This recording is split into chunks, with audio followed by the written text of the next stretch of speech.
It was a Saturday, and Helen seemed to be in a real hurry. "Hurry up, Jack. You're walking too slowly. We're getting late," she scolded her 7-year-old son, who simply pouted in response. His attention was caught by everything around him. Helen was rushing because she needed to get some urgent shopping done. There was a family dinner at her place that evening, and she had suddenly realized she was missing a few important things. Normally, Helen was very organized, but due to some unexpected guests, she had no choice but to go shopping. She had brought Jack along, thinking he might help her, but his eyes were fixed on the park nearby, watching the kids play. Helen thought for a moment, then let go of his hand and said, "Go on, play in the park. I'll pick you up on the way back." Jack's eyes lit up with joy. "Thank you, Mom," he shouted and ran toward the park where his friends were playing. Helen's lips curved into a soft, motherly smile as she watched him for a few moments. Then, remembering her errands, her expression turned serious and she quickly walked toward the shopping mall. It was early evening now, and dusk had started to spread its quiet veil. Helen walked faster. She didn't want to delay the dinner she had already scheduled with guests. This was her first time at this mall. She had just moved to the neighborhood a week ago and didn't know the area very well yet. The dinner tonight was a sort of housewarming. After years of hard work and saving, Helen had finally bought her own apartment. At the mall's entrance, she looked at the directory and saw that the items she needed were on the 5th floor. She entered the elevator and pressed the button. The 5th floor wasn't just groceries, there were other items too. But the moment Helen stepped out of the elevator, she felt a strange chill wrap around her body. For a second, she shivered involuntarily.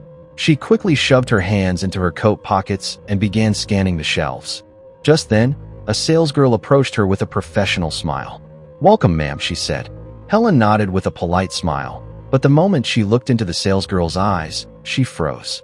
There was blood in them, red, thick, terrifying. Helen stepped back in horror. She blinked and shook her head. When she looked again, the girl's eyes were completely normal. Feeling unsettled, Helen moved to another aisle, and the salesgirl walked away. She tried focusing on her shopping, but something felt off, as if someone was watching her. She turned around, but no one was there. Oddly enough, the entire floor was unnaturally quiet, dead silent. Not a single customer in sight. It was so quiet you could hear a pin drop. Helen shrugged off the weird feeling and continued putting things in her cart. Just as she was about to move forward, the lights on the floor suddenly went out. She gasped, surrounded by darkness. She reached into her pocket for her phone, only to remember she had left it at home. Now genuinely anxious, Helen called out, "Hello? Is anyone here?" She took a hesitant step forward, not sure where she was heading. That's when she heard it, footsteps. Someone rushed past her from behind. The speed was so intense that her hair blew up in the wind. She spun around in panic, but the darkness was too thick. She couldn't see a thing. Terror gripped her. "Someone help me. I need help, please," she shouted again and again. But the only reply she got was a whisper, faint and hissing, like a breeze slithering across her ear. She tried running in a random direction, but stumbled into a rack and fell hard on the floor. Just then, a loud, disturbing laugh echoed through the air. It was a woman's laughter, manic, unhinged, and echoing off every wall. Helen screamed, "Please, someone help me. For God's sake, get me out of here." But there was no one around to help her. She was completely alone. Or worse, not alone at all.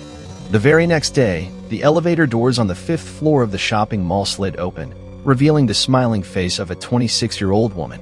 She walked out and turned her attention toward the items placed neatly on the rack. But suddenly, she felt an eerie presence behind her. She turned around slowly. Standing there was Helen, a chilling smile on her face and blood in her eyes. Helen's pale face tilted slightly as she grinned and softly whispered, "Welcome, ma'am."